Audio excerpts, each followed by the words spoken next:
Welcome to my YouTube channel. মৰমৰ ছাত্ৰ ছাত্ৰীসকলক পুনৰ স্বাগতম জনালো। আজি এছএছ সেকেন্ড ইয়াৰ কাৰণে তোমালোকৰ কাৰণে নতুন আজি এটা ভিডিঅ' লৈ আহিছো। যে ভিডিঅ'টো হৈছে আজি চমু পদ্ধতিৰ ওপৰত। তাৰ মানে আগৰ ভিডিঅ'টো তোমালোকক মই কি শিকাইছিলো যে গড় কেনেকৈ আমি নিৰ্ণয় কৰিব পাৰো, সমহিত ৰাশিত, অসমহিত ৰাশিত, এইখিনি আমি শিকিছিলো ন। সো আজি সমহিত ৰাশিত কেনেকৈ আমি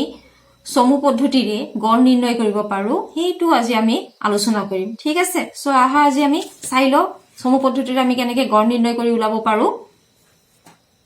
ছাত্ৰ ছাত্ৰীসকল চাই লওঁ আহা আমি কেনেকৈ অনুমিত গড় বা চমু পদ্ধতিৰে আমি কেনেকৈ গড় নিৰ্ণয় কৰিব পাৰো। তো আহা আমি চাই লওঁ প্ৰথমে। তো ইয়াৰ সূত্ৰটো আমাৰ কি আছিলে প্ৰথমে আমি চাই লওঁ এইটো যে m equal am plus submission fx dash by n into I। ঠিক আছে, তো এতিয়া চাই লওঁ এই সূত্ৰটো আমি ভাঙি পেলাই চাব লাগিব যে কি কি আছে। যে m মানে আমি আগতে জানো যে কি আছিলে mৰ এইটো m মানে গড়। তাৰপিছত চাই লওঁ am টো কি বুজাই আছে সেইটো চাই লওঁ আগতে। am অনুমিত গড়,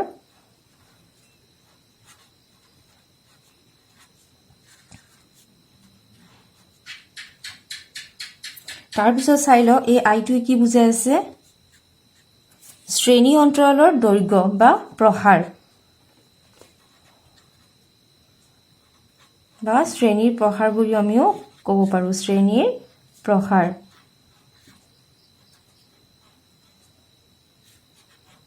ঠিক আছে, তাৰপিছত চোৱা এফটোৱে কি বুজাই আছে, বাৰম্বাৰতা।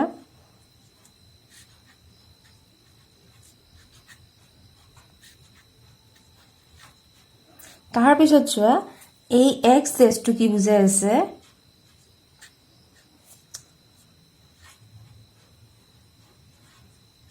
অনুমিত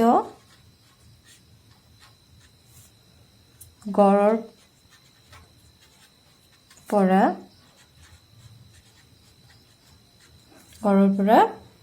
শ্ৰেণী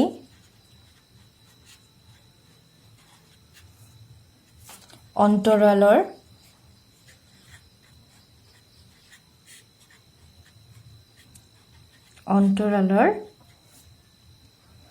মধ্যবিন্দুৰ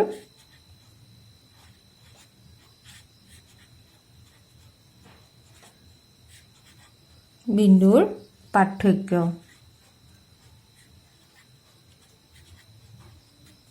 ঠিক আছে, বা ব্ৰেকেটত আমি এনেকৈও লিখিব পাৰো, শ্ৰেণী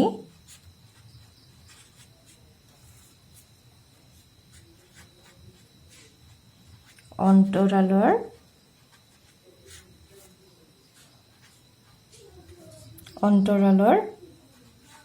এককত। ঠিক আছে,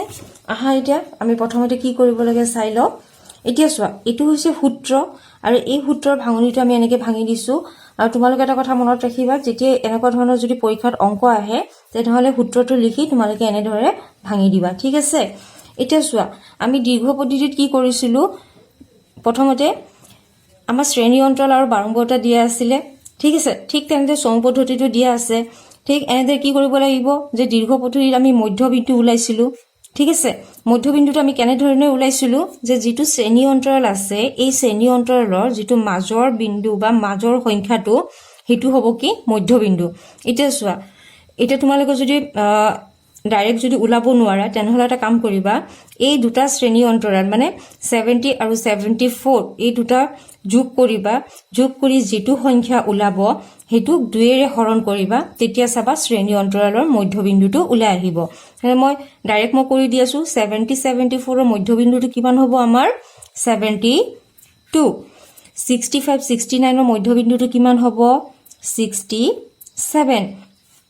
60-64ৰ মধ্যবিন্দু কিমান হ'ব আমাৰ 62, 55-59ৰ মধ্যবিন্দু কিমান হ'ব 57,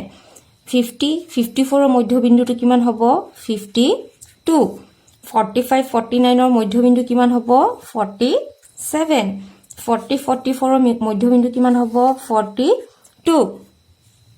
35 39 মধ্যবিন্দু কিমান হ'ব 37 30 34 মধ্যবিন্দু কিমান হ'ব 32 এইখিনি কথাটো বুজি পাইছা এতিয়া চোৱা আমাৰ সূত্ৰ মতে কিন্তু f2 দিয়া আছে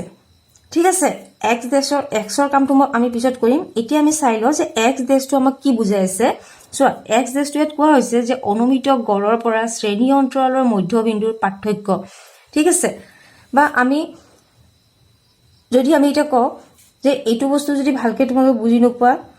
তথাপি একো কথা নাই কিন্তু এটা বস্তু মনত ৰাখিবা যে আমি সহজ পদ্ধতিৰে আমি এটা ওলাব পাৰো কেনেকৈ এই x ডেশটো চোৱা x ডেশটো কিন্তু এটা বস্তু বুজাই আছে ইয়াত মই ব্ৰেকেটত লিখি দিও যোগ আৰু বিয়োগ ঠিক আছে x ডেশটো কিন্তু এই বস্তুটো বুজাই আছে প্লাস আৰু মাইনাসটো বুজাই আছে এতিয়া চোৱা x ডেশটো আমি কেনেকৈ ওলাব পাৰো একদম সহজ উপায় মই এটা শিকাই দি আছো তোমালোকক তোমালোকে কি কৰিবা 12 আহিবা 12 আহিবলৈ চাবা এই 12টাৰ কোনটো ৰাহি সবতকে ডাঙৰ ৰাহি হৈ আছে বা কোনটো ডাঙৰ সংখ্যা আছে ঠিক আছে এতিয়া চোৱা এইটো প্ৰশ্নত আমি 12টাত কিমান পাইছো 12 এতিয়া তোমালোকৰ পৰীক্ষাৰ প্ৰশ্ন মতে যদি যেটো সংখ্যা 12টা সবতকে ডাঙৰ সংখ্যাটো পাবা তাৰ এগেইনষ্টত কি কৰিবা শূন্য এটা এনেকে দি দিবা ঠিক আছে এইটো চোৱা 12 ইয়াৰ অপোজিট মই কি কৰিলো শূন্য এটা দিলো ঠিক আছে তে এতিয়া চোৱা ওপৰৰ পিনে আমি কি কৰিম প্লাছত লও আৰু তলৰ পিনে আমি মাইনাছত আহিম এনেকে ধৰা +1 +2 +3 +4 এতিয়া চোৱা -1 -2 -3 and -4 এইখিনি কথাটো বুজি পাইছা এতিয়া চোৱা এই বস্তুটো আমি কেনেকৈ ওলাইছো 12টাৰ ওপৰত নিৰ্ভৰ কৰি কেনেকৈ যে 12টাৰ সবতকে ডাঙৰ সংখ্যাটো যেটো সেই সংখ্যাটো আমি আগতে চাবলৈ ওলাই ল'ব লাগিব ঠিক আছে তাৰ ঠিক অপোজিট বা বিপৰীত হাৰিটোত কি কৰিব লাগিব ঠিক শূন্য এটা বহাই দিবা আৰু শূন্য ওপৰখিনিত কি আহিব আমাৰ প্লাছত আহিব বা যুগ্ম সংখ্যা ইহত আহিব আৰু তলৰখিনিত কিহত আহিব আমাৰ মাইনাছত মানে বিয়োগত আহিব ঠিক আছে এইখিনি বস্তুটো বুজি পাইছা এতিয়া চোৱা আমি দীৰ্ঘ পদ্ধতিত কি কৰিছিলো যে 12টা আৰু মধ্যবিন্দু আমি পূৰণ কৰিছিলো ঠিক আছে কিন্তু আমাৰ যেটা কি কৈছে সমুহ পদ্ধতিৰে বা এজুম মিন আমাক ওলাব দিছে বা অনুমিত গড় ওলাব দিছে তেতিয়া আমি কি কৰিম সো এতিয়া এইটো চোৱা সূত্ৰমতে চোৱা fx তাৰ মানে এই 12টা আৰু এই x ডেশটো আমাৰ কি হ'ব পূৰণ হ'ব এই চাই লোৱা দীৰ্ঘ পদ্ধতিত আমি কি কৰিছিলো যে 12টা আৰু মধ্যবিন্দু আমি পূৰণ কৰিছিলো ঠিক আছে ইয়াত আমি কি কৰিম 12টা আৰু x ডেশৰ সংখ্যাখিনি আমি পূৰণ কৰিম সো কি হ'ব এতিয়া 1 ৰ লগত যদি 4 ইনটু কৰো কিমান হ'ব আমাৰ 4 3 লগত 3 ইনটু কৰিলে কিমান হ'ব 9 5 ৰ লগত 2 ইনটু কৰিলে কিমান হ'ব আমাৰ 10 এতিয়া চোৱা এইখিনি আমি যোগ কৰি এতিয়া আমি প্ৰথমৰ পৰা আকবাৰ কৈ দি আছো যে f ৰ লগত x ডেশ টো ইনটু কৰি পেলে আমি এইখিনি পাইছো ঠিক আছে এই গুটেইখিনি আমি পাইছো কিহৰ লগত f ৰ লগত x ডেশ ইনটু কৰি পেলে আমি গুটেইখিনি পাইছো ঠিক আছে তাৰ পিছত কি কৰিছো এই গুটেইখিনি সংখ্যা আমি এবাৰ যোগ কৰিছো তাৰপিছত আকৌ যোগ কৰিলো এইখিনি তলৰখিনি মাইনাসৰখিনি এবাৰ যোগ কৰিছো এবাৰ প্লাসৰখিনি আমি যোগ কৰিলো ঠিক আছে এতিয়া আমি এই 29 ৰ পৰা 26 মাইনাস কৰি পেলে আমি কিমান পাইছো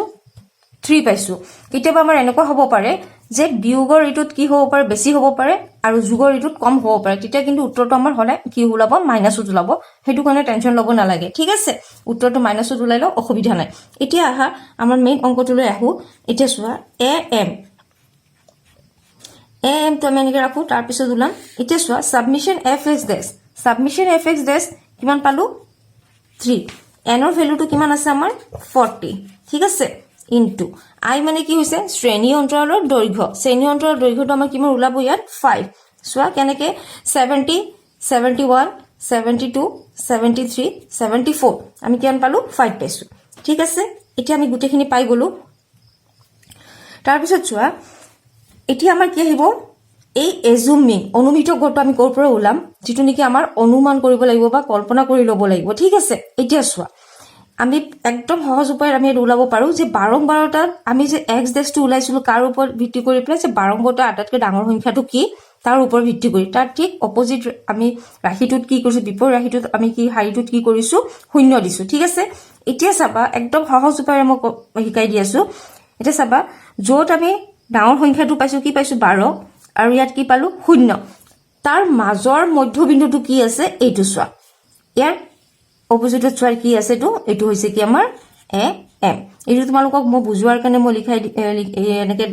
সাৰ্কেল কৰি দিছো কিন্তু তোমালোকে কি কৰিবা পৰীক্ষাত এনেকে দেখুৱাব নালাগে ঠিক আছে সো এটা আমাৰ এজুম মিনটো কিমান হ'ব আমাৰ 52 প্লাস এতিয়া চোৱা এতিয়া যদি চোৱা 3 দি 5 ক ডিভাইড কৰো সৰি 5 দি যদি 40 ক আমি ডিভাইড কৰি কিমান ওলাব আমাৰ 8 ঠিক আছে এতিয়া চোৱা 52 প্লাস এটা 8 দি পেলাই কি কৰিব লাগিব 3 ডিভাইড কৰিব লাগিব চাও এটা ডিভাইড মানে 8 দি পেলাই 3 হৰণ কৰিব লাগিব হৰণ কৰিলে আমি কিমান পাম 2.66 ঠিক আছে এতিয়া চোৱা এইকিটা আমি যোগ কৰ এতিয়া 52 প্লাস 2.66 এটা আমি কিমান পাম 52 প্লাস 2.66 কিমান পালো আমি 54.66 সো এটো আছিল আমাৰ অনুমিত গড় বা সমু পদ্ধতিৰে আমি কেনেকৈ গড় নিৰ্ণয় কৰি উলাব পাৰো সো আমি এটো উলাই দেখালো ঠিক আছে সো ভিডিওটো চাই যদি ভাল পাইছা তেনেহলে তোমালোকে like share comment and subscribe কৰিবা আৰু পৰৱৰ্তী ভিডিওলৈ তোমালোকলৈ লৈ আহিম গড় কেনে মধ্যমা কেনেকৈ আমি নিৰ্ণয় কৰিব পাৰো মধ্যমাটো হেতু মই লৈ আহিম ঠিক আছে সো ধন্যবাদ